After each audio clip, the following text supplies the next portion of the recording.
I kept my $28 million inheritance a secret. Good thing I did, because when my daughter went into labor, my son-in-law chose to abandon her for his mistress. When the doctor reassured me, I made a call and said 3 words: "I'm glad to have you here."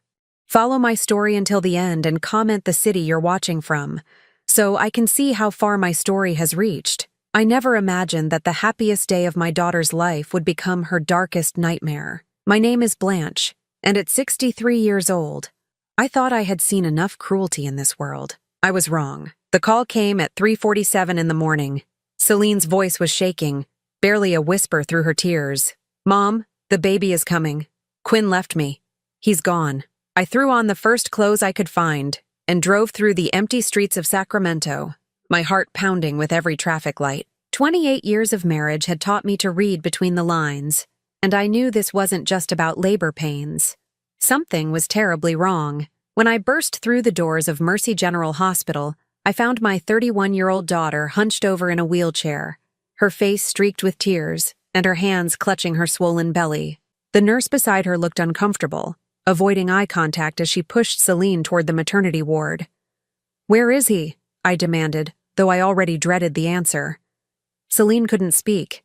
She just shook her head, fresh sobs racking her body. The nurse cleared her throat nervously. "Ma'am, the husband left about an hour ago. Said he had an emergency."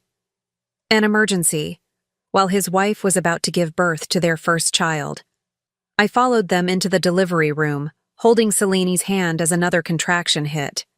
Her grip was so tight I thought she might break my fingers, but I didn't care. All I could think about was how Quinn had looked at me during their wedding reception 5 years ago, like I was some insignificant old woman who didn't deserve his attention. "He said he couldn't do this anymore," Celine gasped between breaths. "He said he found someone who makes him happy. Someone younger. Someone better." The words hit me like physical blows. Not now. Not during this sacred moment when a woman needs her partner most. The cruelty of it took my breath away. For the next 6 hours, I watched my daughter bring her son into this world while fighting through the deepest heartbreak imaginable. Every push was accompanied by tears that had nothing to do with physical pain. Every breath was a struggle against the betrayal that Quinn had inflicted at the worst possible moment. The baby arrived at 9:52 in the morning. 7 pounds, 4 ounces of perfect innocence who would never know how his father had abandoned them both. Celine held him with trembling arms, her face a mixture of overwhelming love and devastating loss. "He's beautiful," I whispered, stroking the baby's tiny fingers. "What will you name him?" "James," she said softly, "after Daddy." My heart swelled with pride and broke simultaneously. She was naming her son after my deceased husband, the only man who had ever truly loved and protected our family. The contrast to Quinn's cowardice was stark and painful. That's when Quinn finally decided to make his appearance. He walked into that hospital room like he was doing us a favor, checking his phone and looking annoyed by the inconvenience. His hair was perfectly styled, his clothes expensive and unwrinkled. Clearly, he hadn't spent the night pacing hospital corridors like a concerned father should have. "How did everything go?" he asked casually, as if he was inquiring about a dentist appointment. Celine's face crumpled. Even after everything he had done, she still hoped he had come back for her, for their family. "Quinn, please," she whispered. "Look at him. Look at our son." He glanced at baby James with the same interest someone might show a piece of furniture. No warmth, no wonder, no love. "Listen, Celine, we need to talk about logistics. I can't afford to pay for 2 households right now. Ashley thinks we should get our own place, somewhere fresh where we can start over." Ashley. So the other woman had a name.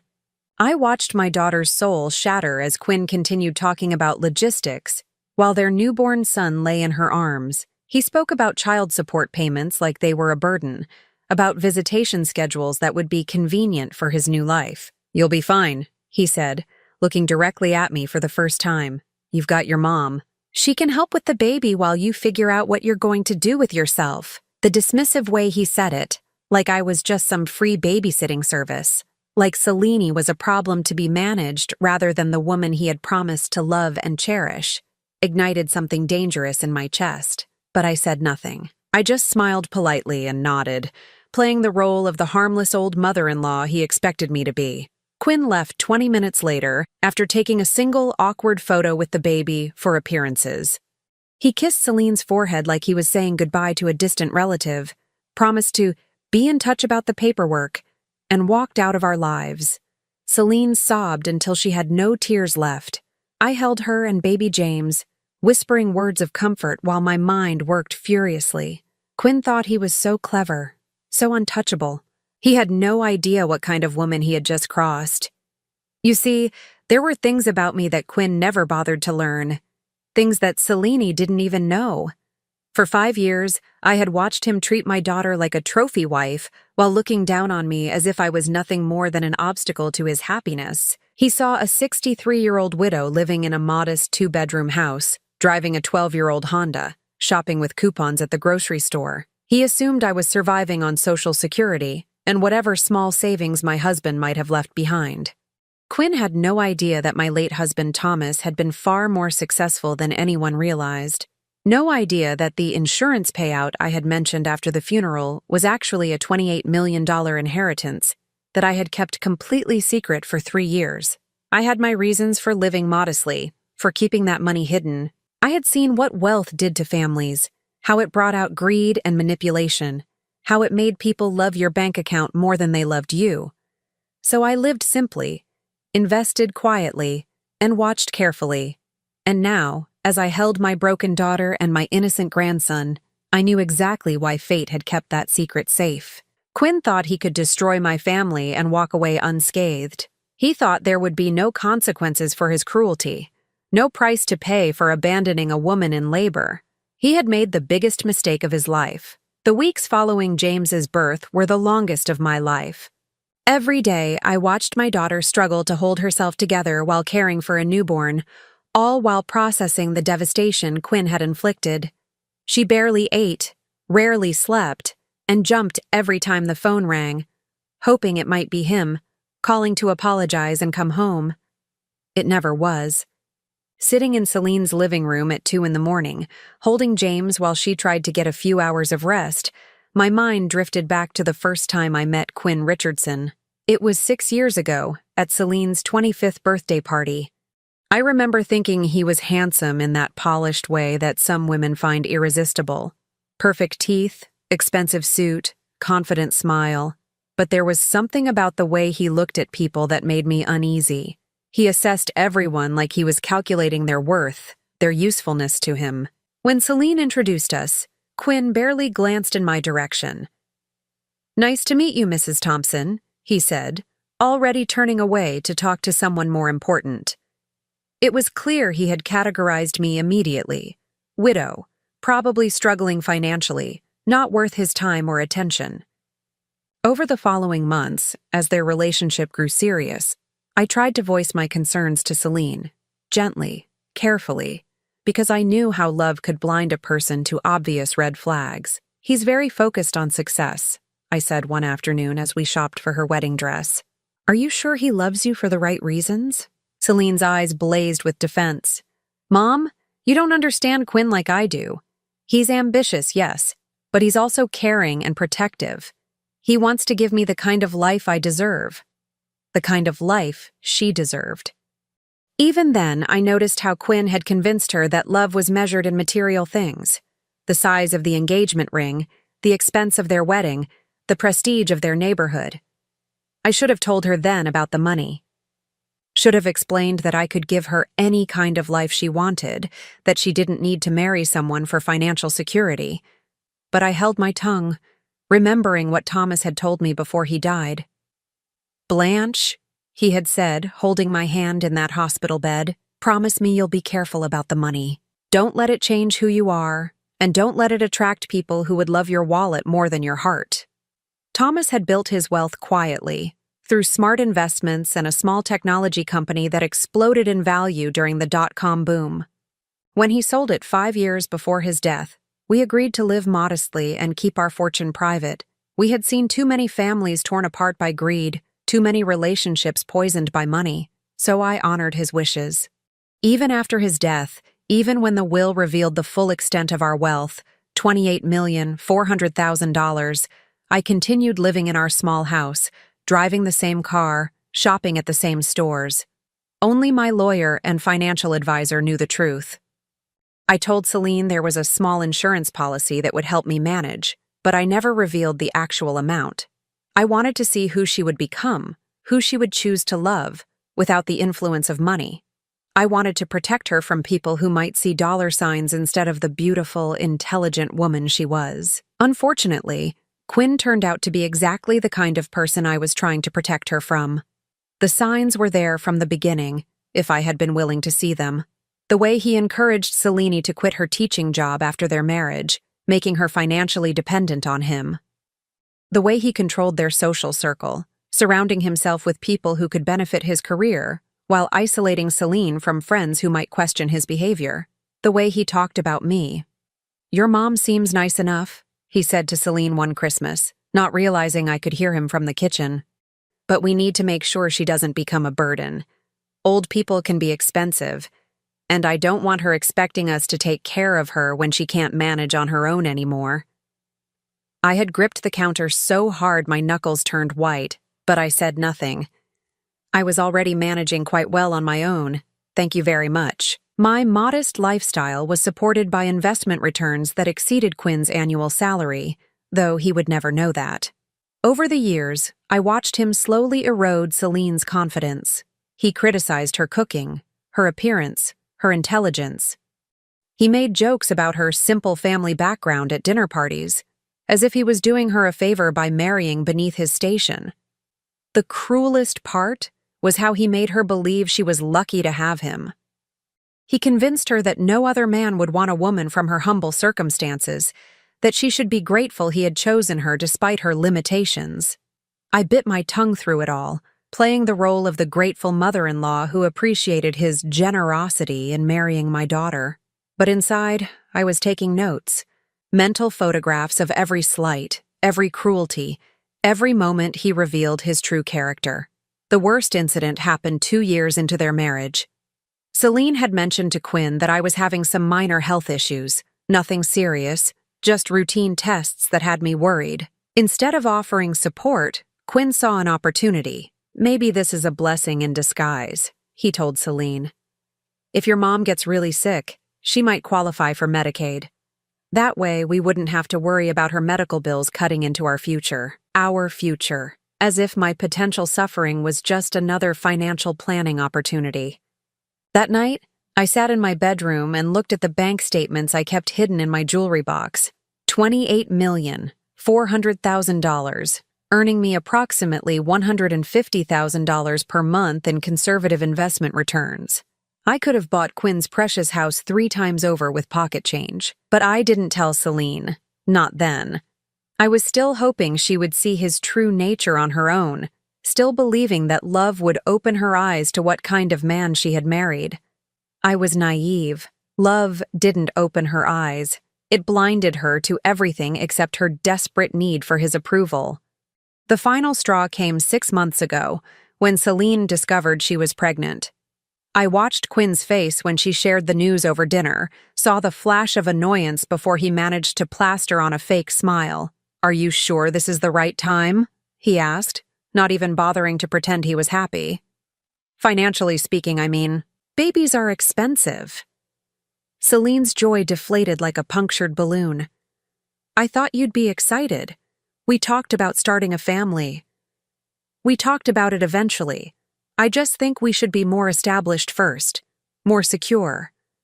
More established." They lived in a 4-bedroom house in the best neighborhood in town, drove luxury cars, took expensive vacations twice a year. How much more established did he need to be? But I knew what he really meant. A baby would tie him down, make it harder for him to pursue other interests, other women. That's when I started making phone calls. Quiet inquiries through old friends of Thomas's, people who owed me favors or who specialized in information gathering. If Quinn was going to hurt my daughter, I needed to know exactly who I was dealing with. What I discovered made my blood run cold. Quinn had been having affairs for over 2 years. Multiple affairs, with women he met through work, through his gym, even through their own social circle. He was careful, discreet, but not careful enough to fool a determined investigation. The current affair, with Ashley Winters, a 24-year-old marketing assistant at his firm, had been going on for 8 months. She had no idea he was married. He had convinced her that he was divorced, that his ex-wife was difficult and vindictive, that he was just waiting for the paperwork to be finalized. I had photographs, credit card receipts, hotel records, text messages, enough evidence to destroy him in any divorce court in the country. But I didn't tell Celine. Not yet. I wanted to give him one last chance to do the right thing. One opportunity to step up and be the husband and father she deserved. I hoped, against all logic and evidence, that the birth of his son might awaken something decent in him. Instead, he abandoned them both in the hospital and announced his intention to start fresh with his mistress. Now, as I rocked baby James in the darkness of his mother's living room, listening to Celine cry herself to sleep in the next room, I felt something cold and final settle in my chest. Quinn Richardson had made his choice. He had chosen cruelty over compassion, selfishness over love, his own pleasure over his family's well-being. Tomorrow, I would make mine. 3 weeks after James was born, Quinn decided to make his grand return. I was helping Celine with the baby when the doorbell rang. Through the window, I saw his silver BMW parked in the driveway, the same car he had driven away in that horrible night at the hospital. My daughter's face lit up with desperate hope, and my heart broke all over again. "Maybe he's come to his senses," she whispered, smoothing down her hair and checking her reflection in the hallway mirror. She had lost most of her pregnancy weight, but still looked fragile, exhausted from sleepless nights and emotional trauma. Quinn walked in carrying flowers, not the expensive arrangements he used to bring during their courtship, but cheap supermarket roses that looked like an afterthought. He was dressed casually, which was unusual for him, and there were dark circles under his eyes. "Celine," he said, his voice carefully modulated, "you look good. Really good." She melted at the compliment, and I had to grip my coffee cup to keep from saying something I would regret. "Where's the little guy?" Quinn asked, glancing around as if James were a piece of furniture he was checking on. Celine hurried to the bassinet, lifting our sleeping grandson with tender care. "He's been asking for his daddy," she said softly. Though James was obviously too young to ask for anything beyond milk and clean diapers, Quinn took the baby awkwardly, holding him like he might break. For a moment, I allowed myself to hope that some paternal instinct might kick in, that seeing his son might awaken the decent man I had once believed existed beneath his selfish exterior. "He's gotten bigger," Quinn observed, stating the obvious. "He's grown 2 inches since birth," Selena said eagerly. "And he started making these little sounds when he's hungry. The doctor says he's very advanced for his age." Quinn nodded absently, already handing James back to his mother. "That's great. Listen, we need to talk about some practical matters." My stomach tightened. Here it came. "I've been thinking about our situation," Quinn continued, settling into the leather armchair he had always claimed as his own. "And I think we can work something out that benefits everyone." Celine perched on the edge of the couch, clutching James to her chest. "You mean you're coming home?" The silence stretched for several heartbeats. Quinn looked everywhere except at his wife's hopeful face. "Not exactly," he said finally. "But I don't want James to grow up without knowing his father. I think we can arrange a custody schedule that works for everyone." "Custody schedule?" Celine's voice was barely a whisper. "Ashley and I have been talking, and we think it would be best if James stayed with you during the week, and I take him on weekends. That way he gets stability during school years, but I'm still involved in his life. Ashley and I have been talking." He said it so casually, as if his mistress had every right to make decisions about his son's future. "What about us?" Celine asked, tears starting to flow. "What about our marriage?" Quinn shifted uncomfortably. "Celine, be realistic. We both know things haven't been working between us for a long time. Ashley helps me see what I've been missing." "What you've been missing?" The words came out as a broken whisper. "I gave you everything, Quinn. I changed my entire life for you. And I appreciate that, I really do. But people grow apart. It doesn't mean we can't be civilized about this." Civilized. As if destroying a family was just a matter of good manners. That's when Celine made the mistake of begging. "Please," she whispered, reaching for his hand. We can go to counseling. We can work through whatever problems we have. James needs his father. I need you. Quinn pulled his hand away like she was contagious. Celine, this is exactly what I'm talking about. You're too needy, too dependent. Ashley is independent. She has her own career, her own goals. She doesn't need me to complete her. The cruelty of it took my breath away. Here was a woman who had given birth to his child just 3 weeks ago, who was struggling with postpartum depression and the devastation of abandonment, and he was comparing her unfavorably to the woman he was cheating with. But I can change, Celine pleaded. I can go back to work. I can be more independent. Quinn sighed like she was being unreasonable. It's too late for that. I've already made up my mind. Because of her, Celine said, finally finding a spark of anger. Because of Ashley. Don't blame Ashley for this, Quinn snapped, his mask of civility slipping. She didn't break up our marriage. Our marriage was already broken. She just helped me realize that I deserved to be happy. He deserved to be happy, while his wife deserved to be abandoned during childbirth. What about what I deserve? Celine asked, her voice growing stronger. What about what James deserves? Quinn's face hardened. You'll get child support, of course. I'm not trying to abandon my responsibilities. And James will have 2 parents who love him, even if we're not together. 2 parents who love him. As if love was something you could schedule for weekends only. How much? I asked quietly. Both Quinn and Celine turned to look at me. I had been so silent during this conversation that they had almost forgotten I was there. I'm sorry, Quinn said. Child support. How much are you planning to pay? Quinn's jaw tightened. He had always resented my presence during their private conversations, but now I could see him calculating whether he needed to placate me. We'll work out the details with lawyers, he said dismissively. I'm sure we can come to a fair arrangement. Fair according to who? I pressed. You make what? $120,000 a year? Standard child support in California is 20% of gross income for one child. That's about $2,000 a month. Quinn's face flushed red. He wasn't used to being challenged, especially not by someone he considered irrelevant. I have other expenses now, he said through gritted teeth. Ashley and I are looking at apartments and… Ashley and you, I repeated. I see. So my grandson's financial needs come second to your girlfriend's housing preferences. She's not my girlfriend, Quinn snapped. We're in a committed relationship. The irony of that statement was apparently lost on him. A committed relationship, I said slowly. The way you were in a committed relationship with Celine when you made your wedding vows? Quinn stood up abruptly, his face twisted with anger. I don't have to listen to this from you. You don't understand adult relationships. You've been alone for what, 3 years? 4?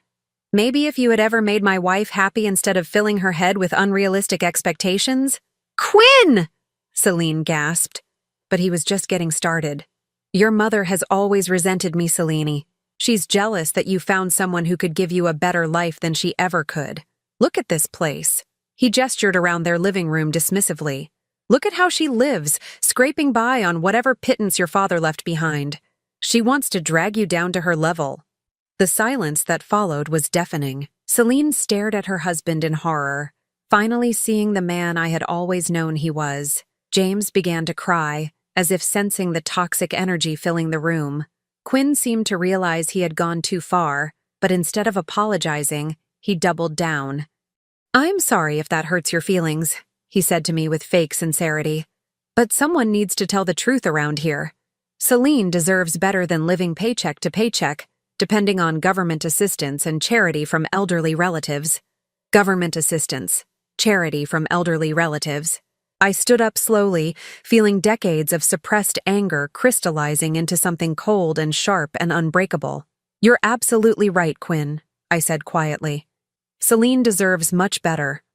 He looked surprised by my agreement, mistaking my calm tone for defeat. I'm glad we understand each other, he said smugly. Now, about that custody arrangement. There won't be any custody arrangement, I said. Quinn blinked. Excuse me? You just told us exactly who you are. A man who abandons his wife during childbirth, who prioritizes his mistress over his son, who believes child support is negotiable based on his personal convenience. I paused, letting the words sink in. That's not the kind of man who deserves weekend custody of an innocent baby. Quinn's face turned purple with rage. You have no say in this, old woman. I'm his father. I have rights. Rights you forfeited when you walked out of that hospital, I replied. But don't worry. I'm sure your lawyer will explain your legal obligations, even if you don't understand your moral ones. Quinn grabbed his jacket and headed for the door, but not before delivering one final blow. Enjoy your pathetic little family, he snarled, because that's all you're ever going to have. Celine will never find anyone else willing to put up with this dysfunction, and when she comes crawling back, begging me to reconsider, I might not be so generous.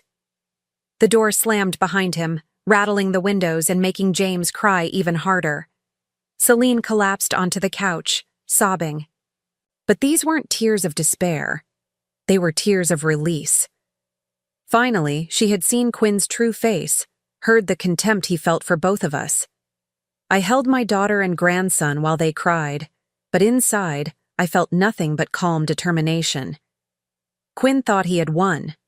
He thought he had broken us, reduced us to helpless victims who would accept whatever crumbs he chose to throw our way. He had no idea that he had just made the biggest mistake of his life.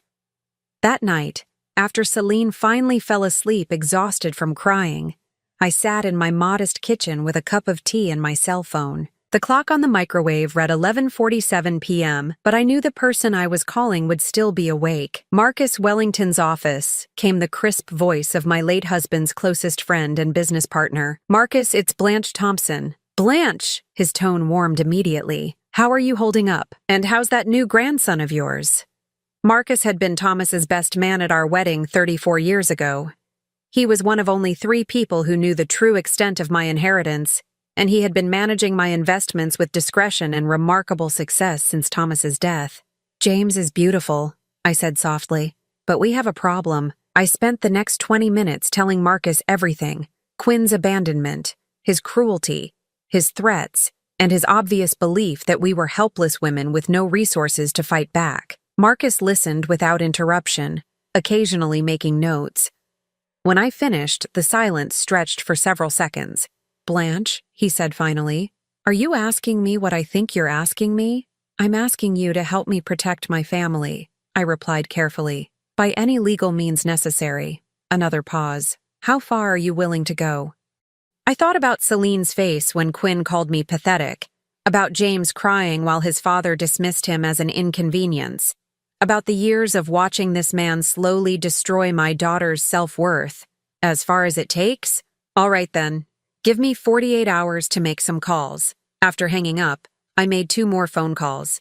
The first was to Rebecca Martinez, the private investigator who had gathered evidence of Quinn's affairs. The second was to David Chen, a lawyer who specialized in family law and had a reputation for being absolutely ruthless when protecting his clients' interests. Both conversations were brief and to the point. By the time I went to bed at 1:15 a.m., the wheels were already in motion. The next morning, I found Celine in the nursery, staring down at James as he slept. Her face was puffy from crying, but there was something different in her expression, a hardness that hadn't been there before. I keep thinking about what he said, she murmured without looking up. About you being jealous, about us deserving better. He's right about one thing. We do deserve better. I put my arm around her shoulders. Yes, we do. I want to fight him, Mom. I want to make sure he can't just walk away from his responsibilities and start over like James and I never existed. But I don't know how. I don't have money for a good lawyer, and Quinn knows people, has connections. Don't worry about the lawyer, I said quietly. I've already made some calls. Celine looked at me in surprise. Mom, you don't have to spend your savings on this. I know money is tight for you. If only she knew. Some things are more important than money, I said, which was true enough, and I won't let him destroy my family without a fight. That afternoon, while Celine napped and James played in his bouncy seat, I drove to my bank for the first time in 6 months. The manager, Patricia Kendrick, greeted me personally. one of the perks of having $28 million in various accounts. "Mrs. Thompson, what can we do for you today?" "I need to make some transfers," I said, sliding a handwritten list across her desk. "And I need them processed immediately." Patricia's eyes widened as she read the amounts. "Are you sure about these figures?" "Completely sure. $100,000 went to David Chen's retainer account. $50,000 went to Rebecca Martinez for expanded surveillance and investigation. Another $200,000 went into a special legal defense fund I was establishing. But the biggest transfer, $5 million, went into a new account I had opened specifically for what Marcus and I had discussed on the phone. Will there be anything else, Mrs. Thompson?" "Yes. I need you to prepare cashier's checks for these amounts." I handed her another list. "And I need them ready by tomorrow morning." The drive back to Celine's house gave me time to think about what came next. Quinn had made it clear that he saw us as obstacles to his happiness, nuisances to be managed with minimal effort and expense. He expected us to accept whatever terms he offered because he believed we had no other choice. He was about to learn how wrong he was. That evening, my phone rang at exactly 7 p.m. "It's done," Marcus said without preamble. "Richardson Industries just lost their biggest client. Apparently, there were some concerns about the company's leadership and stability. Richardson Industries was Quinn's employer, a mid-sized consulting firm where he had worked his way up to senior partner over the past 8 years. Their biggest client was a technology company that Marcus's investment firm happened to have significant influence over." "How much will that affect them?" I asked. "They'll survive, but they're looking at about a 40% revenue drop. There will definitely be layoffs, and I imagine the partners will be taking significant pay cuts." I felt a grim satisfaction. Quinn's arrogance had always been tied to his financial success. Let's see how confident he felt when that foundation started cracking. What about the other matter? The real estate deal? Already in motion. My contact at the bank assures me they'll be calling him Monday morning. Quinn and Ashley had been looking at expensive apartments, planning their new life together on credit and assumptions about Quinn's continued high income. They had even put a deposit down on a luxury condo downtown, one that required a substantial down payment and proof of steady income. Soon they would discover that both the down payment and the income were more fragile than they had imagined. The weekend passed quietly. Celine was starting to regain some of her strength, and James was settling into a better sleep routine. I cooked meals, did laundry, and played the role of the helpful grandmother while monitoring my phone for updates. Monday morning brought the first wave of chaos. Quinn called Celine at 9:30, his voice tight with stress. "I need to ask you something, and I need you to be honest. Did your mother do something to interfere with my job?" Celine looked at me in confusion. "What are you talking about?" "Richardson just lost the Morrison account. 3 years of work, gone overnight. They're saying it's because of concerns about company stability, but nobody can explain what that means or where it came from." "I don't understand what this has to do with my mother," Celine said. "It's too much of a coincidence. First she gets all high and mighty with me yesterday, now suddenly my biggest client disappears. Your mother has always resented me, and now she's trying to sabotage my career." I had to admire his paranoia, even if his conclusions were wrong. I wasn't trying to sabotage his career. I was dismantling his entire life, piece by carefully planned piece. "Mom doesn't have that kind of influence," Celine said, looking at me with apologetic eyes. "She's just a widow living on Social Security." If only they knew. Quinn's voice grew more agitated. "Something's not right about this.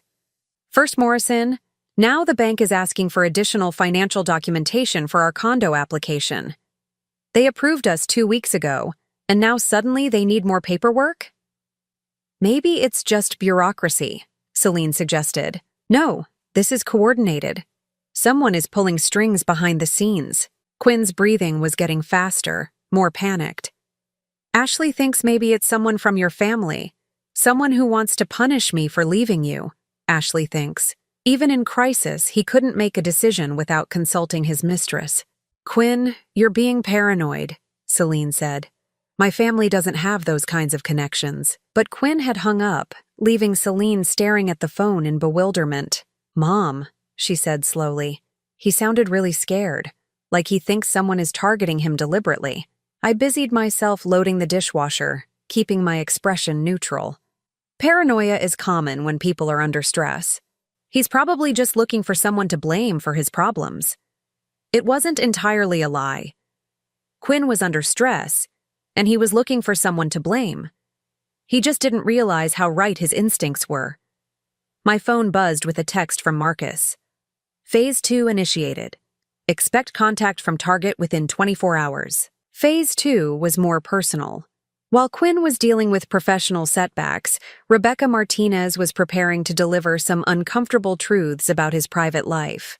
Ashley Winters was about to discover that her divorced boyfriend was actually still married to the woman who had just given birth to his child. I had debated whether to involve Ashley directly. Part of me felt sorry for her. She was young, naive, and clearly being manipulated by a man who specialized in deception.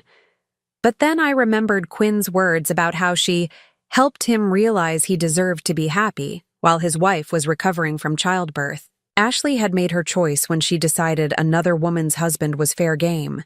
Now she could live with the consequences. That afternoon, while Celine was giving James a bath, my phone rang again. Mrs. Thompson, this is Rebecca Martinez. I've just finished my conversation with Miss Winters. How did she take the news? About as well as you'd expect. Shock, anger, denial, then more anger. She's demanding proof, so I showed her the marriage certificate, birth certificate, and some photos from the hospital. She got very quiet after that. And then she started asking very specific questions about Mr. Richardson's finances, his habits, and his promises to her. I get the impression she's been supporting him more than he's been supporting her. Interesting. Quinn had apparently been playing both women, taking money from Ashley while demanding support from Celine. Did she say what she plans to do next? She mentioned something about having a serious conversation with him when he gets home tonight. I don't think it's going to go the way he expects. After hanging up, I made myself another cup of tea and settled into my favorite chair to wait.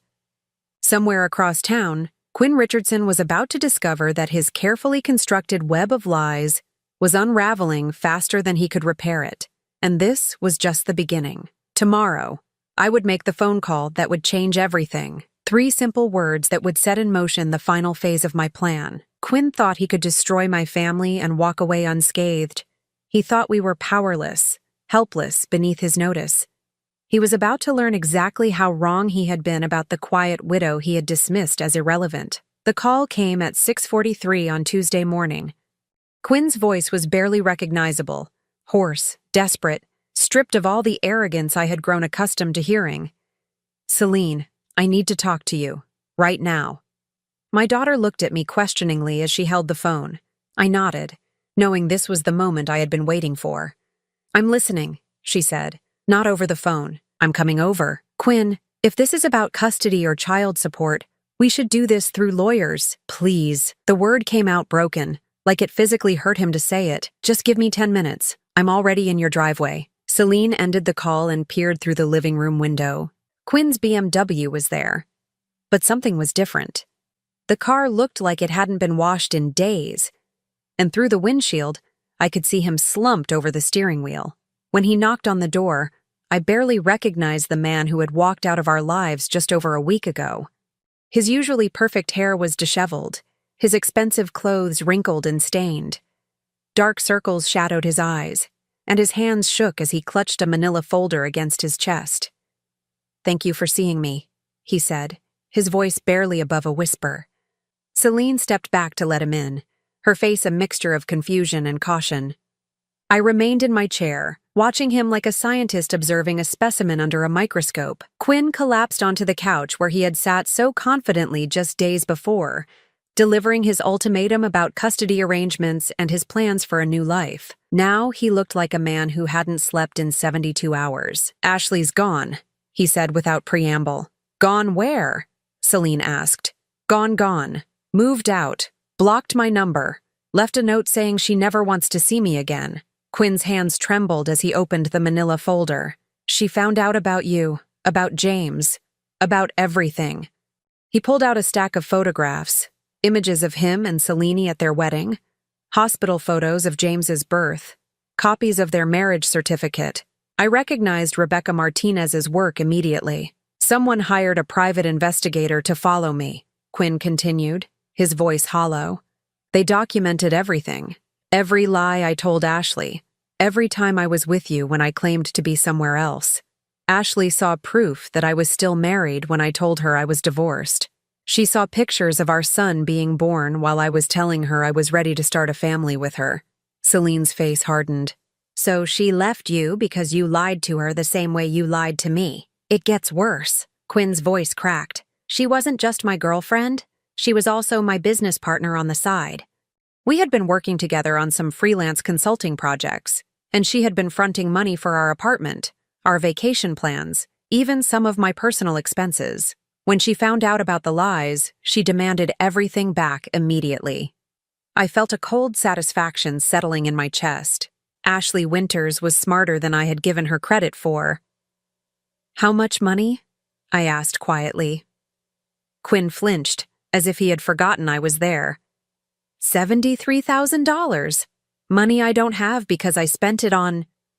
He gestured helplessly around the room, at the furniture and electronics he had bought during his marriage to Selena. That's not all, he continued, his voice getting smaller with each word. Richardson Industries is laying off staff.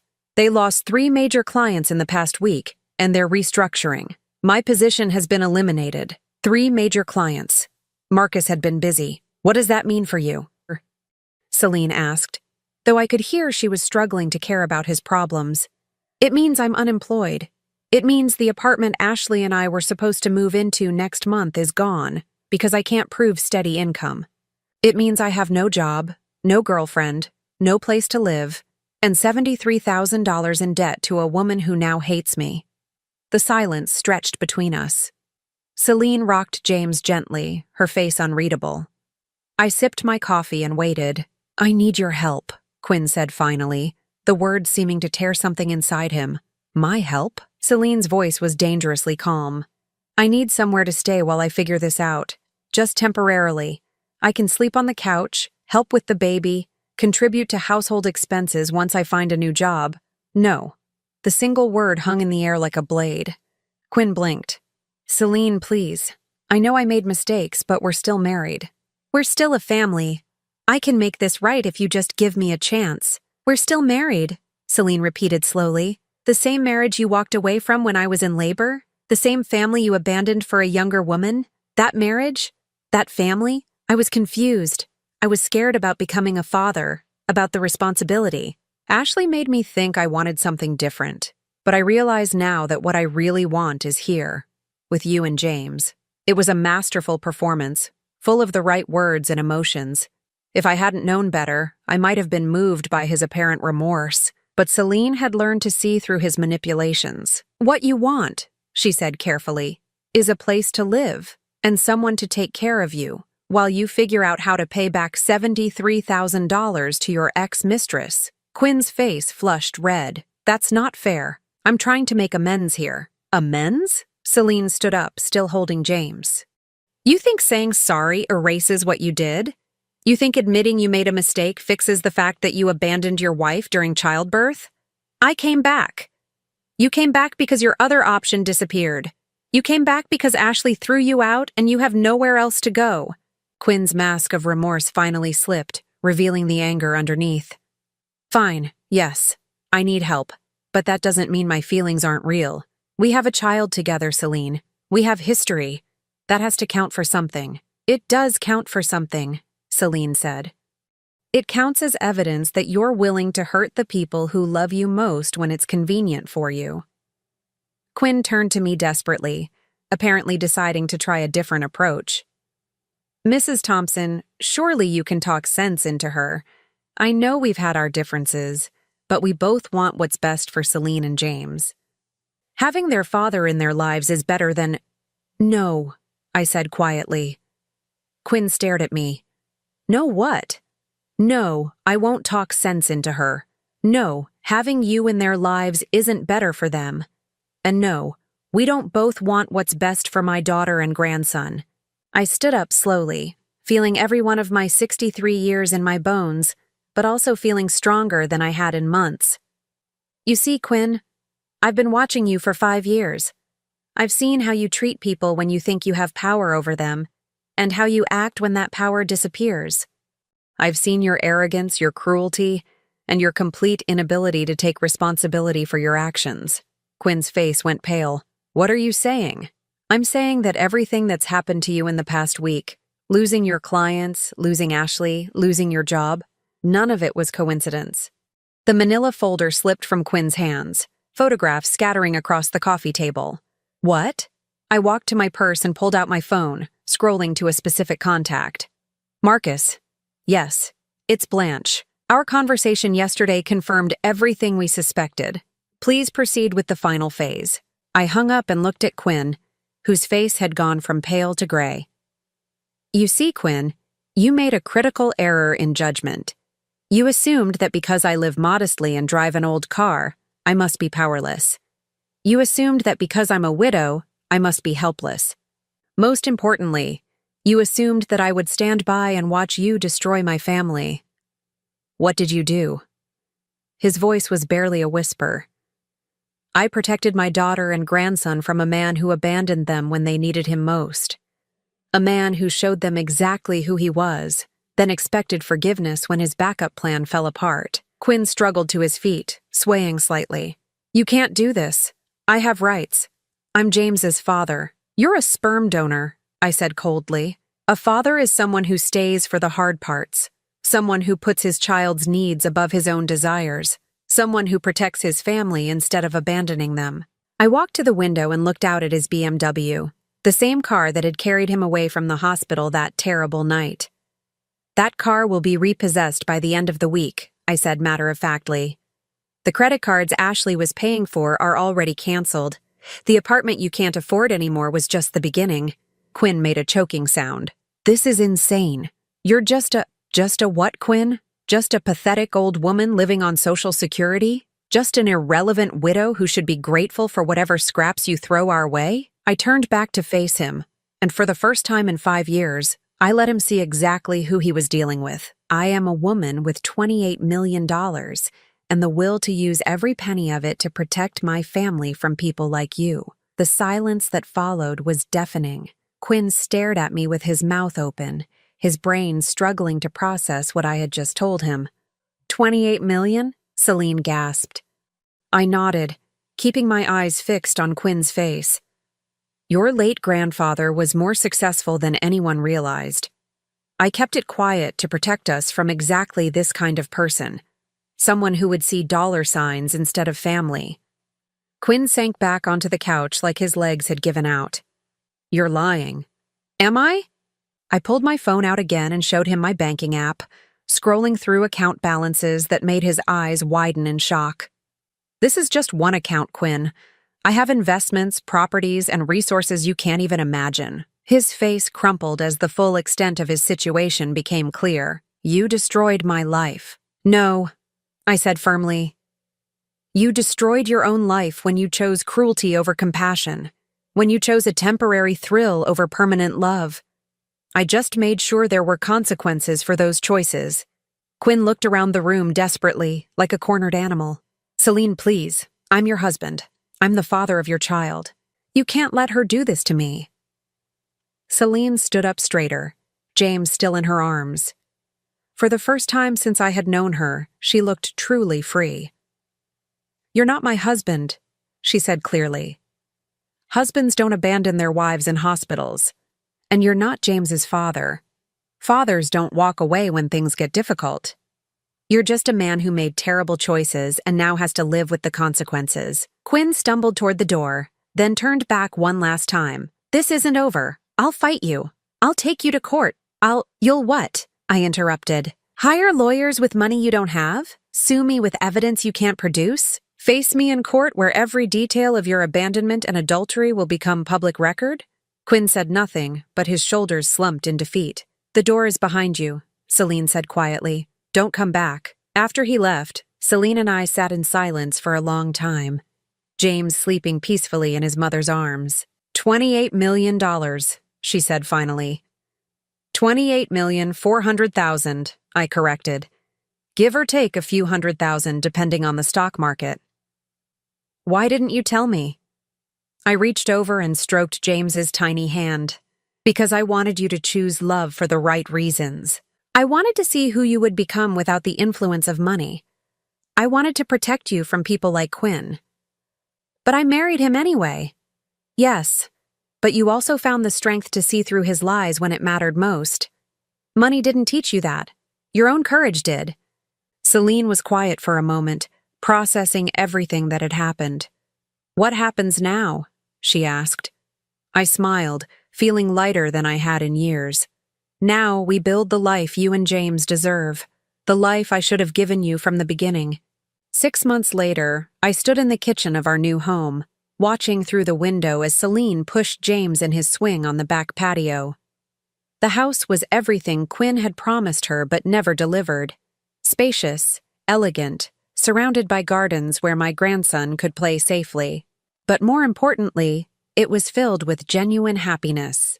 The transformation in my daughter had been remarkable. Gone was the anxious woman who had walked on eggshells around her husband's moods, replaced by someone confident and secure in her own worth. She had enrolled in graduate school to become a family counselor, inspired by her own journey from manipulation to freedom. I want to help other women recognize the signs, she had told me. I want them to know they don't have to accept being treated as less than they deserve. James, now 10 months old, was thriving in ways that broke my heart with joy. He was a happy baby, quick to smile and laugh, surrounded by love instead of tension. He would never know the fear that had shadowed his first months of life. As for Quinn, the consequences of his choices had continued to unfold with mathematical precision. The divorce proceedings had been swift and decisive. David Chen had presented evidence of adultery, abandonment, and emotional abuse that left Quinn's lawyer with no room to negotiate. Celine received full custody of James, the house they had shared, and substantial alimony. Quinn's visitation rights were limited to supervised visits, which he had yet to request. His professional life had never recovered from losing those major clients.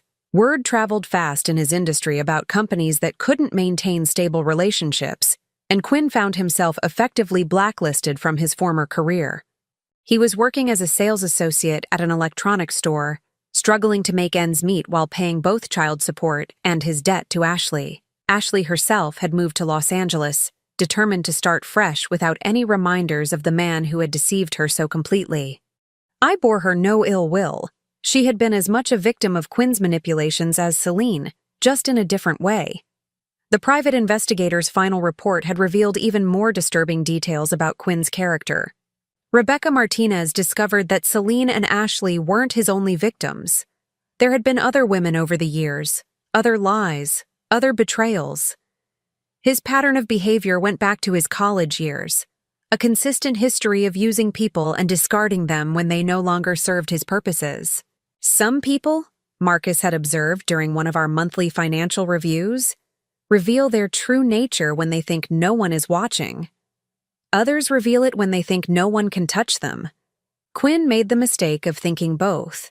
I had initially worried that Celine might feel guilty about Quinn's downfall, might blame herself for not seeing the signs earlier, but she surprised me with her clarity. I feel sorry for him, she said one evening as we watched James take his first tentative steps across our living room. Not because his life fell apart, but because he chose to build it on lies in the first place. He could have been a real husband, a real father. He could have had everything he claimed to want, but he chose selfishness instead. The truth about my finances had taken longer for Celine to fully process.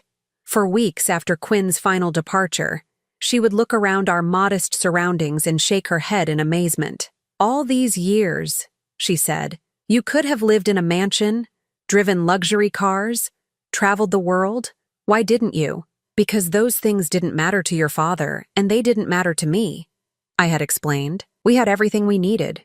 Each other, our health, our family. Money was just a tool to protect what was important. Now, 6 months later, we had found a balance. The new house was beautiful, but not ostentatious. Celine's education was paid for. James's future was secure. and I had established trust funds that would ensure my family's stability for generations. But we still shopped with coupons, still chose experiences over possessions, still remembered that wealth was a responsibility, not a right. I had also quietly established a foundation to help other women escape abusive relationships, providing legal aid, counseling services, and emergency housing. It was run by professionals, managed discreetly, and funded anonymously. Quinn would never know that his cruelty had inspired something that would help hundreds of women find their own paths to freedom. The doorbell rang, interrupting my thoughts. Through the front window, I could see David Chen standing on our porch with a manila folder in his hands. "Mrs. Thompson," he said as I opened the door, "I have some news I thought you should hear in person." We settled in the living room while Selene brought James inside from his playtime. David's expression was serious, but not concerned. The look of a lawyer who had difficult information to share but wasn't worried about the outcome. "Quinn Richardson was arrested yesterday," he said without preamble. Celine's face went pale, and she instinctively held James closer. "Arrested for what?" "Credit card fraud and identity theft. Apparently, he's been using false information to obtain loans and credit cards, including using your old address and some of your personal information from when you were married." I felt a cold anger settling in my chest. Even now, even after everything, Quinn was still trying to victimize my daughter. "How much trouble is he in?" I asked. "Significant trouble. This isn't his first offense.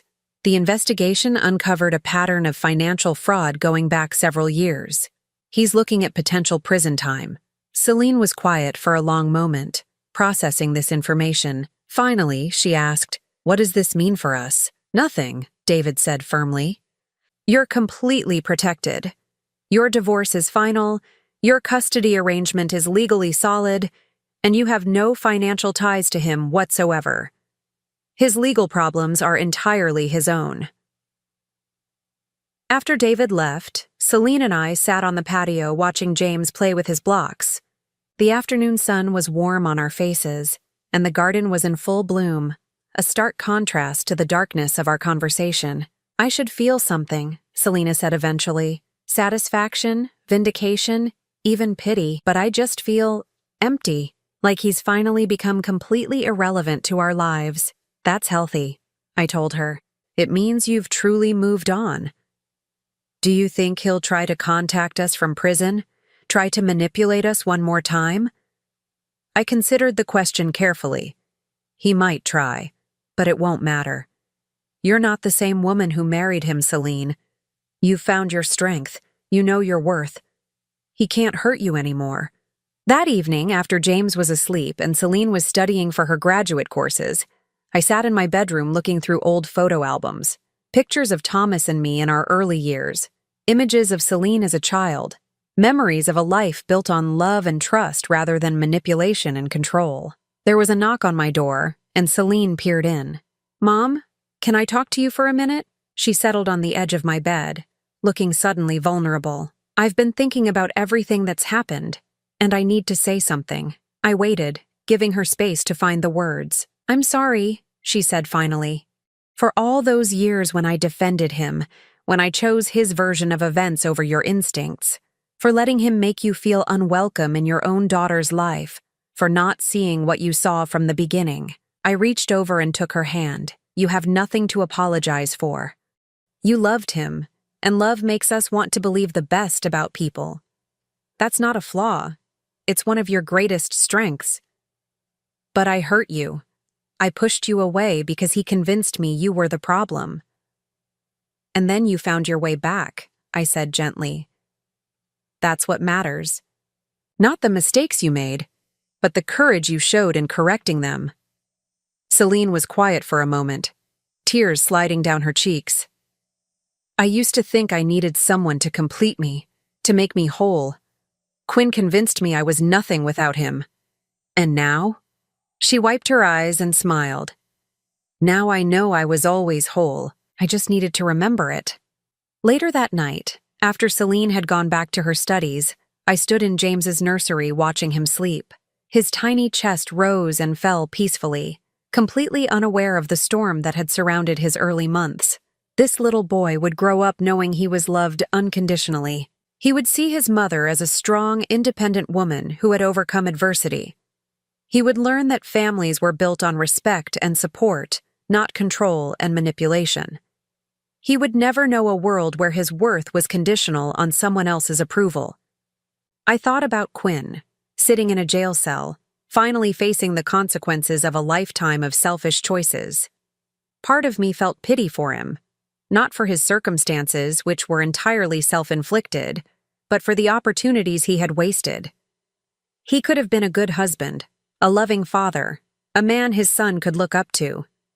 Instead, he had chosen immediate gratification over lasting happiness, control over love, cruelty over kindness. But his failures had inadvertently given us something precious, the chance to rebuild our family on a foundation of truth and genuine love. Celine was stronger now than she had ever been when married to him. James would grow up in a home filled with laughter instead of tension.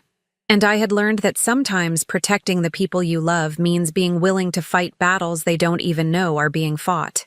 As I turned off the nursery light and headed to bed, I felt a profound sense of peace. The storm was over. The threats were neutralized. My family was safe, whole, and free to build whatever future they chose. Quinn Richardson had tried to destroy us, but in the end, he had only succeeded in making us stronger. And sometimes, that's the most beautiful revenge of all. Not just surviving, but thriving in ways your enemies never imagined possible. In the quiet of the night, with my daughter studying for her future and my grandson sleeping peacefully, I allowed myself a small smile. Justice, it turned out, didn't always come with dramatic confrontations or public vindication. Sometimes it came quietly, in the form of a woman finding her strength, a child growing up surrounded by love, and a family finally free to be exactly who they were meant to be. That was enough. That was everything. Now I'm curious about you who listened to my story. What would you do if you were in my place? Have you ever been through something similar? Comment below, and meanwhile, I'm leaving on the final screen 2 other stories that are channel favorites, and they will definitely surprise you. Thank you for watching until here.